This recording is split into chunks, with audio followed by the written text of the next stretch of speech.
ان سے جو تواتر سے چلا ہوا آ رہا ہے، اس پہ کسی نے کمنٹس کیے ہوئے تھے کہ اچھا اس کا مطلب اگر صدیوں سے ایک غلطی چلی آ رہی ہے تو اس کو فالو کرو. آپ صدیوں سے ایک غلط چیز چلی آ رہی ہے تو اس کو کیا کرو؟ فالو. میرے بھائی اسلام میں صدیوں سے ایک چیز غلط چلی آ نہیں سکتی ہے. اگر آ رہی ہے تو وہ غلط نہیں ہو سکتی ہے. یہی ہم سمجھانا چاہ رہے ہیں. جو ایک فرقہ جنتی ہے وہ صدیوں سے کنٹینیو چلے گا. اگر کسی دور میں امت ساری غلط ہو گئی، پوری امت غلط ہو گئی، تو وہ حدیث غلط ہو جائے گی جس میں نبی نے فرمایا امت غلط نہیں ہو سکتی.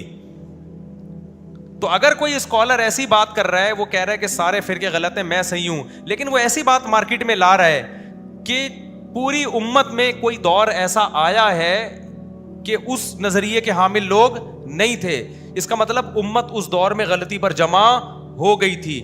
جبکہ امت ایک سیکنڈ کے لیے بھی ساری امت غلط نہیں ہو سکتی. سمجھ میں آ رہی ہے بات؟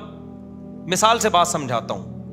دیکھو میں نے اکثر یہ دعویٰ کیا ہے خواتین اور مردوں کی نمازوں میں جو فرق ہے نا، لوگ ہم سے کہتے ہیں حدیث میں لاؤ کہ عورت سمٹ کے نماز پڑھے گی. میں کہتا ہوں حدیث نہیں بھی ہو، صدیوں سے امت کے تمام فقہا محدثین یہ فتویٰ دیتے آئے ہیں کہ عورت کیسے نماز پڑھے گی؟ سمٹ کے. چاروں اماموں کا اختلاف ہے اور صدیوں تک لوگ چاروں اماموں پہ جمع رہے ہیں.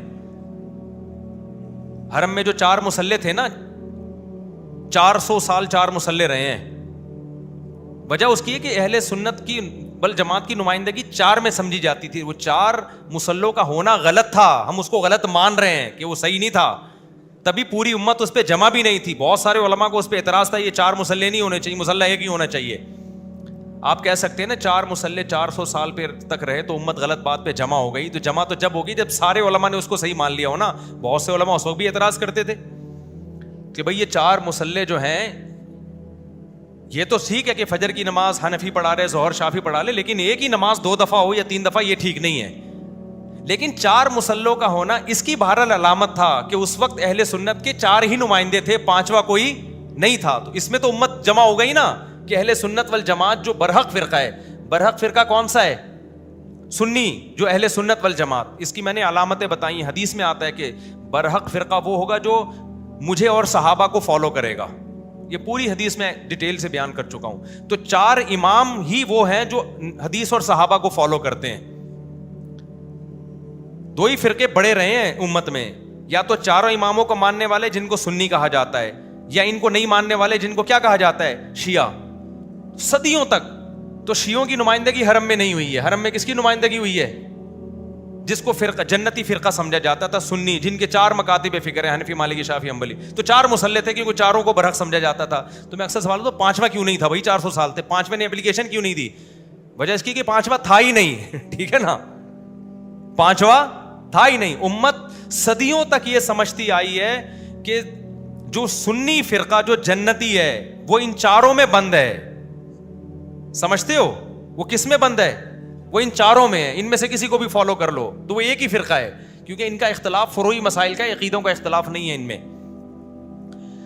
تو اب لوگ سوال یہ کرتے ہیں کہ بھائی یہ تو صدیوں سے امت اگر غلط کرتی آ رہی ہو تو ہم اسی غلط کو فالو کریں گے. تو صدیوں سے امت غلط بات پہ جمع ہو نہیں سکتی، یہ ہم سمجھا رہے ہیں. اگر آپ کو لگ رہا ہے کہ جمع ہو گئی تھی تو اس کا مطلب آپ کی سوچ غلط ہے، امت کی سوچ غلط نہیں ہے. یہ آپ کے غلط ہونے کی دلیل ہے. اب میں اس کی ایک مثال دے رہا ہوں. اہل حدیث ہم سے پوچھتے ہیں اور اب پوچھتے ہیں، پہلے تو اہل حدیث بھی یہی فتوے دیتے تھے کہ عورت سمٹ کے نماز پڑھے گی. قدیم اہل حدیث جو ہندوستان کے آپ نکالو سب یہی فتوے دے رہے ہیں کہ عورت کیا کرے گی؟ سمٹ کے نماز پڑھے گی. تو لوگ کہتے ہیں حوالہ کہاں ہے؟ بھائی اہل حدیث چیلنج کرے کہ کوئی حوالہ نہیں ہے. مفتی صاحب جھوٹ بول رہے ہیں، میں پھر حوالہ بھی پیش کر دوں گا. ٹھیک ہے نا، آپ کریں تو صحیح چیلنج، کیونکہ میں کتابیں تھوڑی یہاں لے کے بیٹھتا ہوں. لیکن پرانے اہل حدیثوں کا فتویٰ ملے گا آپ کو کہ عورت کیا کرے گی؟ سمٹ کے. ہاں کوئی پھر اہل حدیث اس کو اہل حدیث ماننے سے انکار کر دے، پھر ہم سوال کریں گے کہ اس کا مطلب پہلے دور میں اہل حدیث نہیں تھے، اب بالکل کب پیدا ہوئے ہیں؟ پھر تو اور بڑا اشکال ہو جائے گا. اور ہندوستان میں تو 150-200 سال سے پرانی اہل حدیثوں کی تاریخ ہے ہی نہیں. اچھا خیر، اب ہم جواب میں کہتے ہیں کہ بھائی عورت سمٹ کے نماز پڑھے گی، اس پر صدیوں تک امت جمع رہی ہے. جتنے بھی فتوے کی کتابیں آپ اٹھا کے دیکھیں، مفتیان کرام पुराने सदियों तक सबका, चारों इमामों का भी यही फतवा, उनके शागिर्दों का भी। तो ये खुद एक बहुत बड़ी दलील है, इसके बाद हमें अलग से दलील की जरूरत नहीं है। तो फौरन वो जवाब में क्या कहते हैं बाज़ अहले हदीस हजरात कि इजमा कैसे, हम तो नहीं मानते इसको, हम तो नहीं मानते। भाई अब आप नहीं मान रहे ना, अब आपने इजमा की मुखालफत कर दी। जब एक दफा इजमा हो गया और हदीस ने कहा उम्मत गुमराही पे जमा नहीं हो सकती, तो इसका मतलब उम्मत ने जो फतवा दिया कि औरत सिमट के नमाज पढ़ेगी, वो पूरी उम्मत ने गलत फतवा दे दिया। तो उम्मत गुमराही पे जमा हो गई कि नहीं हो गई? तो हदीस की रोह से उम्मत को गलत करार देना पॉसिबल नहीं है, आपको गलत करार देना पॉसिबल है। और वो हम गलत करार देते हैं क्योंकि पॉसिबल है। और कैसे करार देते हैं? वो हम ऐसे करार देते हैं कि मेरे भाई, अगर औरत का सिमट के नमाज पढ़ने पर कोई हदीस नहीं है, तो फिर औरत के सफा मरवा पे चलने पर भी कोई हदीस नहीं है कि चलेगी। हदीसों में तो मिलता है, जैसे हदीस में मिलता है सल्लू कमा रअयतुमूनी उसल्ली, जैसे मैं नमाज पढ़ रहा हूं ऐसे पढ़ो, तो ऐसे ही हदीस में ये भी मिलता है खुदू अन्नी मनासिकाकुम, जैसे मैंने हज किया ऐसे करो। तो नबी हज में चले हैं या दौड़े हैं? सफा मरवा पे दौड़े हैं। तो आप औरतों को क्यों चलाते हो? आप फतवा दो कि औरतें दौड़ेंगी। क़यामत आ जाएगी, कोई हदीस आपको नहीं मिलेगी। हम कहते हैं जैसे वो इजमा से साबित है, तो सिमट के नमाज पढ़ना भी क्या है? इजमा से साबित। अब अगर कोई अहले हदीस फतवा दे कि नहीं औरत दौड़ेगी, चलेगी नहीं, हम कहे भाई इजमा से साबित है कि चलेगी दौड़ेगी नहीं। वो कहेगा जब मैं इसके खिलाफ फतवा दे रहा हूं तो इजमा कहां है? मेरा इख्तलाफ हो गया ना। तो हम क्या कहेंगे? भाई जब एक दफा इजमा हो जाता है, उसके बाद इख्तलाफ करने की किसी को इजाजत नहीं होती। इजमा का मतलब ही यही होता है, बात में अब ऑप्शन खत्म हो गया इख्तलाफ करने का। तो पुराने इजमा को दलील के तौर पे पेश किया जाएगा बाद वाले मुफ्ती के लिए जो इख्तलाफ कर रहा है उस मसले से। और मैंने ये पेशगोई की थी कि देखना ऐसे स्कॉलर्स पैदा होंगे जो कहेंगे कि जैसे औरत मर्दों की तरह नमाज पढ़ती है, औरत हज उम्रे में दौड़ेगी, सफा मरवा में चलेगी नहीं। और फिर वो फतवा भी मार्केट में क्या करेगा? चलेगा। क्योंकि जैसे हदीस हमारे पास औरत के सिमटने पे नमाज पढ़ने पे नहीं है, ऐसे ही सफा मरवा पे चलने पे भी नहीं है। तो वो हो गया फतवा, वो आ गया मार्केट में। नासिर अलबानी ने फतवा दिया कि औरत सफा मरवा में दौड़ेगी चलेगी नहीं, ठीक है ना। किसी ने अलबानी से पूछा कि हजरत आयशा का कौल है कि चलेगी दौड़ेगी नहीं। हजरत आयशा का कौल है कि सफा मरवा पे औरत क्या करेगी? चलेगी दौड़ेगी नहीं। तो उन्होंने जवाब दिया कि आयशा का कौल हुज्जत नहीं है हमारे लिए। हमारे लिए किसका कौल हुज्जत है?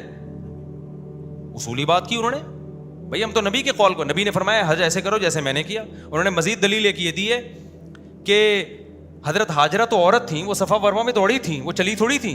तो आप क्यों चला रहे हो? आप भी दौड़ाओ औरतों को। अब आप देखो सफा मरवा में खवातीन की रेसिंग के मुकाबले शुरू होने वाले हैं। तो अहले हदीस जिस बेस पे वो दलील देंगे ना उनको कि नहीं नहीं भाई सदियों से ऐसे ही चला आ रहा है, तो हम भी कहेंगे सदियों से औरत सिमट के ही नमाज पढ़ती चली आ रही है।